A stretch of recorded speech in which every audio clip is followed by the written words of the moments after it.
प्रीत जडली हृदयी भाग 17 मागील भागात. काव्याने डोळे उघडले. तो त्याच्या बेडवर झोपला होता. काव्याने पाण्याची बाटली घेतली आणि पटकन जायला निघाली. मागून त्याचा परत कानावर आवाज आला. ती आवाजाने थांबली. Kavya, good night. तो हळू आवाजात बेडवरून तिच्याकडे पाहत बोलला. गुड नाईट सर, काव्या बोलली. पण यावेळेस तिने त्याच्या डोळ्यात मागे वळून पाहिलं नाही आणि ती तेथून पटकन निघून गेली. आता पुढे. आज फायनली लग्नाचा दिवस उजेडला होता. देसाई होममध्ये पुन्हा एकदा गजबजून दिसत होतं. घरावर ठिकठिकाणी लाइटिंग चढवली होती. झालं का आवरून राणीचं? मीराताई काव्याला विचारत होत्या. हो, झालंच आहे, राणी म्हणाली. अगं काव्या, तू पण तयार हो ना, मावशी म्हणाली. हो, तुम्ही दोघी पुढे जा, मी आलीच, काव्या म्हणाली. आणि मावशी राणीला घेऊन गेली.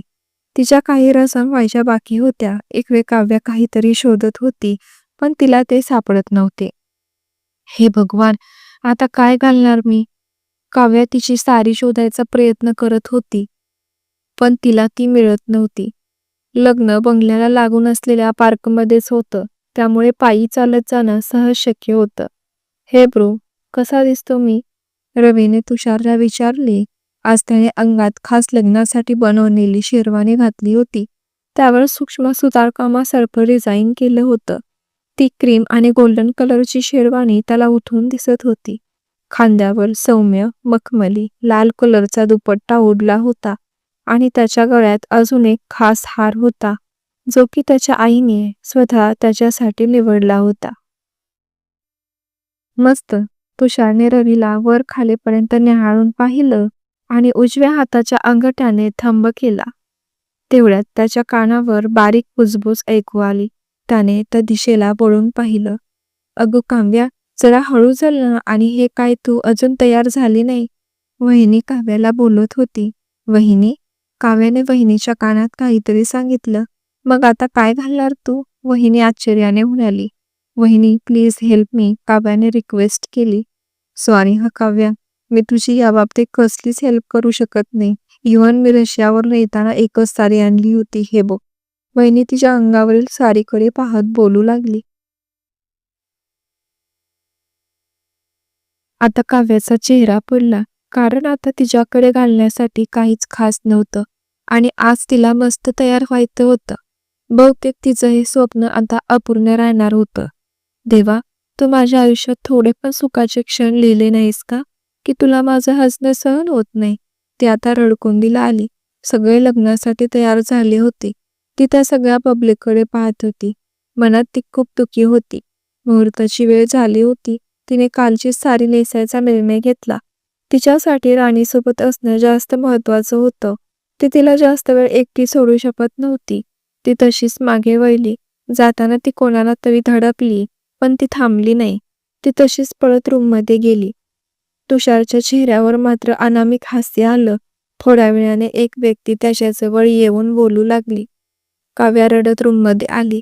रूममध्ये येताच तिने डोअर बंद केला आणि दरवाजावर पाठ टेकवून अश्रूला पाठ मोकळी करून दिली. एकतर ती खूप नाजूक परिस्थितीतून पुढे आली होती आणि एवढ्या मोठ्या घरचं लग्न ती पहिल्यांदा डोळ्याने पाहत होती.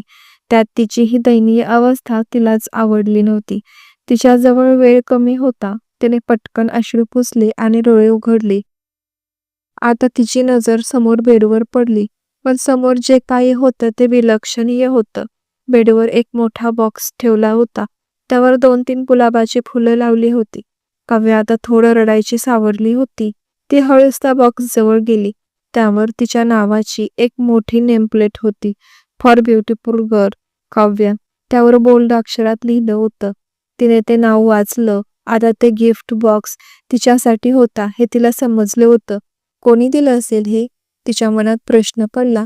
तिने ते गिफ्ट ओपन करून पाहिलं. आतमध्ये बेबी पिंक कलरचा एक सुंदर वन पीस होता. त्यावर मॅचिंग ज्वेलरी होती. सोबत एक सुंदर मोगऱ्याच्या फुलांचा हार पण होता. तिने ते ड्रेस हातात घेतला आणि आरशासमोर जाऊन तिने स्वतः समोर तो ड्रेस धरला. त्यावर मस्त नाजूक काचेची मिनार होती. ड्रेस एवढा सुंदर होता की क्षणात तिचा चेहरा खुलला. वाव, किती सुंदर आहे हा ड्रेस, काव्या मनातच बोलली. तिने तो ड्रेस घातला, त्यावरील ज्वेलरी घातली, हलकासा मेकअप करून ती आरशासमोर तयार झाली. आज ती खूप सुंदर दिसत होती, आकाशातून आलेल्या परीसारखी अगदी. तिने आरशात पाहून स्वतःलाच एक फ्लाइंग किस दिला आणि तिच्या ओठावर हास्य पसरलं. जास्त वेळ होता कामा नये, आता आपल्याला जावं लागेल, तिने मनातच स्वतःला टोकलं आणि ती पटकन रूमच्या बाहेर आली. मुहूर्ताची वेळ झाली होती. पंडितजी राणीचे नाव माईकमध्ये घेत होते. अवघ्या 15 मिनिटात मंगलाष्टिकेला सुरुवात होणार होती. काव्या वाऱ्याच्या वेगाने स्टेजच्या दिशेने जात होती. तेवढ्यात तिच्या हातातला फोन व्हायब्रेट झाला. ती मेसेज टोन होती. कदाचित राणी बोलावत असेल, तिच्या मनाला वाटलं आणि तिने फोन पाहिला. फोनवर बॉस नाव झळकलं. तिने पटकन मेसेज रीड केला. तू हसलीस ना, बस हेच हवं होतं. I like you Kavya, be happy. Dress तुझ्यावर उठून दिसतोय, युअर बॉस. काव्याने मेसेज वाचला. जे घडत होतं त्यावर तिचा विश्वासच बसला नव्हता. हा बॉस आहे कोण? आणि हे सगळं त्यानं गिफ्ट केलं आहे आपल्याला. आपण पण किती स्टुपिड आहोत, लगेच घालून आलो तो ड्रेस. त्या गिफ्टमध्ये त्याच्या फिलिंग नक्कीच असणार. कोण कोणाला कसं काय गिफ्ट देणार? तिला आता ओशायल्यासारखं झालं. पण हा बॉस आहे तरी कोण? आणि आपली एवढी केअर का करतो? मागेही आपण पावसात भिजत होतो, तेव्हा आपण इनडायरेक्टली आपल्यासाठी टॅक्सी पाठवून आपली हेल्प केली होती त्याने. आणि आज पण आपण अडचणीत होतो तर? काव्य आता भावूक झाली. त्याने पटकन इकडे तिकडे पाहिलं. कदाचित तो तिला कुठून तरी पाहत असेल असे तिला वाटलं. पण सगळे लोक आपापल्या कामात व्यस्त होते. ती तशीच एका हाताने तिचा ड्रेस कॅरी करत होती आणि त्या गर्दीत ती बॉसला शोधायचा प्रयत्न करत होती. ती आता अधूनमधून फोनकडे पाहत होती. तिला त्याचा मेसेज पुन्हा पुन्हा येईल असं वाटत होतं, जे की तिच्या स्वभावाला बिलकुल मान्य नव्हते. त्याही गडबडीत तिचा फोन वाजू लागला. तिला आता आवाजाने धडकीच भरली. पुन्हा त्या बॉसचा तर नसेल ना? तिच्या मनात विचार आला. क्षणात तिचे हार्टबीट्स वाढल्याचा तिला भास झाला. पण कुठेतरी तिला हे सर्व पटत नव्हतं. काहीतरी चुकीचं घडतंय असंच तिला वाटत होतं. फोन वाजतच होता. ती घाबरून फोन कानाला लावला. देवा, वाचव, वाचव मला. मी नकळत ड्रेस घातलाय. माझ्याकडे दुसरा ऑप्शनच नव्हता. आता आपण जे केलं त्याला समोरच्याने आपला होकार समजू नये, ती मनातच देवाचा धावा करत होती. पण आता फोन तिने उचलला होता. फोनवर बोलणंही तेवढंच गरजेचं होतं. आता तो काय बोलणार आणि आपण काय उत्तर द्यावं, ती विचारात होती. तिने फोन कानाला लावला आणि समोरच्या व्यक्तीचा आवाज ऐकू आला. काव्या, काय झालं? तू अजून आली नाही. पंडितजी आले आहेत आणि मी अशी एकटी. माझं लग्न झाल्यावर यायचं आहे का तुला माझ्याबरोबर? राणी चिडून एका दमात बोलत होती. ती अजून स्टेजवर गेली नव्हती. काव्याची वाट पाहत तिथेच पायऱ्याजवळ उभी होती. तिच्या मनाची अवस्था काव्याला समजत होती.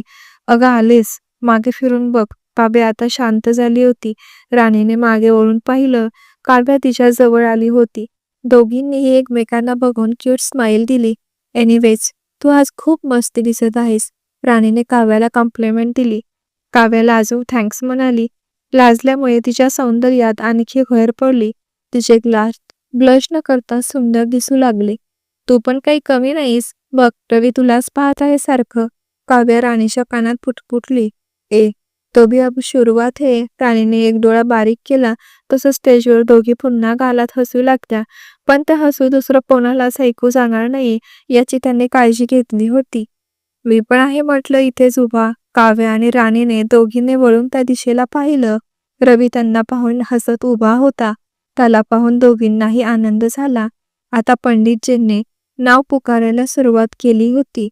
हळूहळू सुशीलाताई, रंजिताताई, मीराताई, सदा मामा, काव्याची आई, राणी व रवीच्या मागोमाग सर्व गोळा झाले. काव्याने सगळ्यांवरून नजर फिरवली. तुषार सर दिसत नाही तिथे. ते स्टेजवर येणार नाहीत का? तिच्या मनात विचार आला. पण मी का विचार करत आहे त्या हिटलरचा? तिने पुन्हा विचार झटकला आणि राणीच्या मागोमाग स्टेजच्या दिशेने चालू लागली. तर मग मैत्रिणींनो, कसा वाटला भाग? काय होईल पुढच्या भागात. त्यासाठी भेटू प्रेत जळले हृदयी भाग 18 मध्ये. तोपर्यंत पाहत राहा मन माझे चॅनेल.